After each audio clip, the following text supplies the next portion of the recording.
और इसको लटका करके, भटका करके, अटका करके आज तक इस विधेयक को पारित होने नहीं दिया है। आपको हम याद दिलाएंगे, अगर स्थानीय नीति की बात करते हैं तो तमाम झारखंड को स्थानीय नीति के बारे में जानकारी होना चाहिए। और आज यहाँ के तमाम जितना भी मठाधीश है, जितना भी हुक्मरान है, जितना भी सत्ता के स्वाद चखने वाले हुक्मरान है, आखिर क्यों लागू नहीं हो पा रहा है? इसका हम जवाब चाहते हैं। सिंपल सा चीज है, क्यों आखिर नहीं हो रहा है?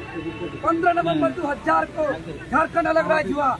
8 अगस्त 2002 को बाबूलाल मरांडी के नेतृत्व में बनी सरकार सबसे पहले स्थानीय नीति को परिभाषित किया था और उसमें तय किया गया था कि जिला के आधारित स्थानीय नीति होगा, जिसका नाम या जिसका पूर्वज का नाम अंतिम सर्वे के रिपोर्ट में दर्ज होगा, वही झारखंड का निवासी होगा। झारखंड के जन भावना के अनुरूप था। लेकिन 23 नवंबर 2002 को एक याचिका के आधार पर माननीय हाईकोर्ट ने उस विधेयक को निरस्त कर दिया। लेकिन दुर्भाग्य बाबूलाल मरांडी जी इस लड़ाई का कानूनन लड़ाई नहीं लड़े। दुर्भाग्य इस सरकार, तत्कालीन बाबूलाल मरांडी की सरकार विधेयक पर उदासीन रवैया दिखाए और टाल मटोल करते हुए उसको ठंडा अवस्था में छोड़ दिए।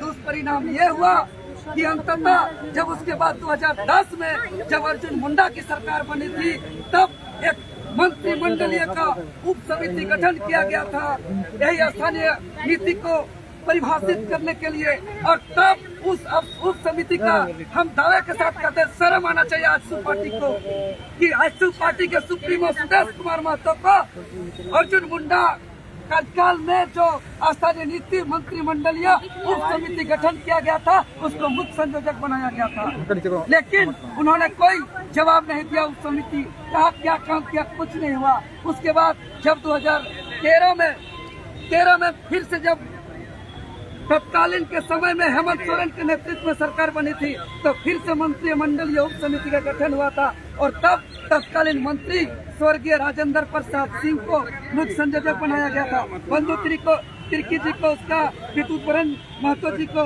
ऐसे तमाम गणमान्य नेता को उनका सदस्य बनाया गया था। लेकिन वो लोग स्थानीय नीति पर कोई अनुशंसा नहीं किया। अंततः 2019 में जब हेमंत सोरेन की सरकार बनी, पहला सत्र में जो है कि खतियान आधारित स्थानीय नीति पारित करेंगे, 5 लाख लोगों को रोजगार देंगे। लेकिन 5 साल टाल मटोल किया और 2024 से चुनाव से जस्ट पहले यानी 11 नवंबर 2022 को विशेष सत्र बुला करके 1932 खतियान आधारित विधेयक 2022 पास किया।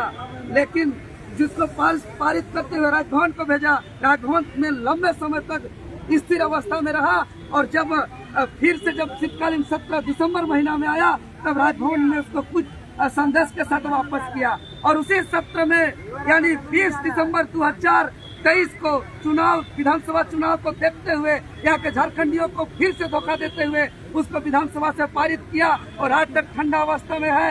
बजट सत्र के दौरान हमारा झारखंड लोकतांत्रिक क्रांतिकारी मोर्चा के एकलौता डुमरी विधायक माननीय टाइगर जयराम महतो जी बजट सत्र में जोर शोर से सदन के अंदर उठाया था इस बात को। लेकिन यहाँ बैठे तमाम मंत्री विधायक और सरकार जवाब नहीं दे पाया और बार बार टाल मटोल कर रहा है। धोखा देने के लिए 9वीं अनुसूची में दिया था। अरे 2016 में जब रघुवर दास की सरकार बनी थी, कटअप वर्ष जो है 1985 के आधार पर जो स्थानीय नीति बनाया था, कोई सत्र नहीं था, कोई विधेयक नहीं था, कैबिनेट में इसको पास किया था। तो मुख्यमंत्री को हम साफ साफ कहते हैं कि अगर कहते हैं खुद को अपना सरकार, अगर झारखंडियों के प्रति प्रेम है, अगर झारखंडियों के भावना का आदर है, तो तत्काल इस कैबिनेट में खतियान आधारित स्थानीय नीति तो परिभाषित करिए। कैबिनेट से पास हो जाएगा ये नीति, ये कानून कैबिनेट से पास हो जाएगा। ये 9वीं अनुसूची में डाल देते हैं, अपना पल्ला झाड़ना चाहते हैं ताकि एक ऐसा बात कि हम तो पास कर दिए लेकिन केंद्र नहीं दे रहा है।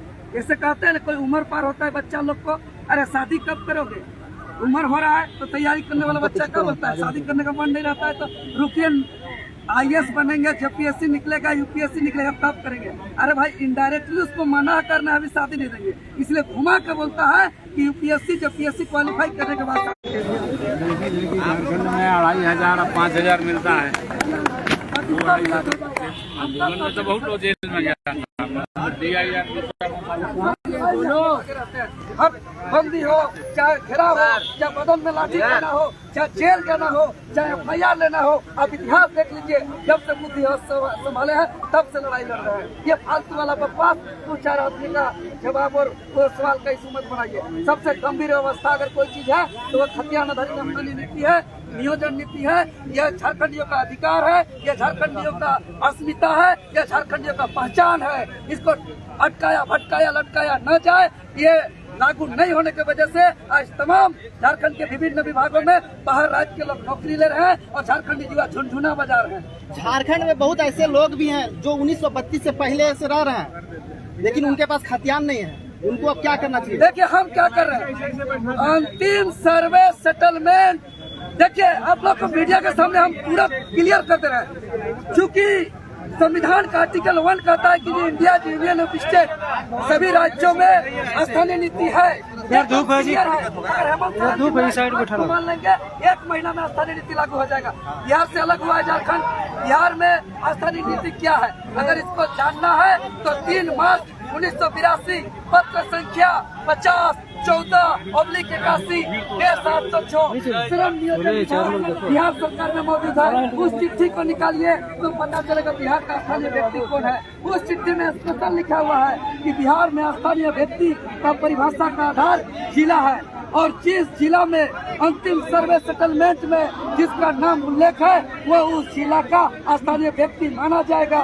और यह इसी के आधार पर बिहार में स्थानीय नीति परिभाषित है और इसी के आधार पर नियुक्ति दिया जा रहा है। जब बिहार में ये नीति चल सकता है तो झारखंड सरकार को हम ध्यान आकृष्ट करना चाहते हैं कि बिहार पुनर्गठन अधिनियम 2000 की धारा 85 में झारखंड सरकार को अधिकार है कि बिहार सरकार का कोई भी गजट को, कोई भी अध्यादेश को, कोई भी नियम कानून को वो अंगीकृत कर सकता है। तो बिहार पुनर्गठन अधिनियम 2000 की धारा 85 में शक्ति प्रदत्त के अनुसार झारखंड सरकार 3 मार्च 1982 पत्र संख्या 50/14/81/706 को अंगीकृत करे। कोई असंवैधानिक नहीं है, कोई गैर कानूनी नहीं है। बिहार में जब कानूनी न हो सकता है तो झारखंड में भी हो सकता है। बाबूलाल मरांडी जी किया था, इसलिए उसको आगे कानून में लड़ाई नहीं लड़ा। आज देखिए तमिलनाडु का उदाहरण बता दे रहे हैं, 12 को विधेयक लाया था, 12 विधेयक लाया था तमिलनाडु की सरकार, जो कुलपति का चयन राज्यपाल के अधिकार से राज्य सरकार को छीन के लेने का 12 का 12 विधेयक पर राज्यपाल रोका था। तो फिर वो सुप्रीम कोर्ट चला गया, तभी जाकर के 10 विधायक को फिर से सुझाव देते हुए और 2 विधायक को विचार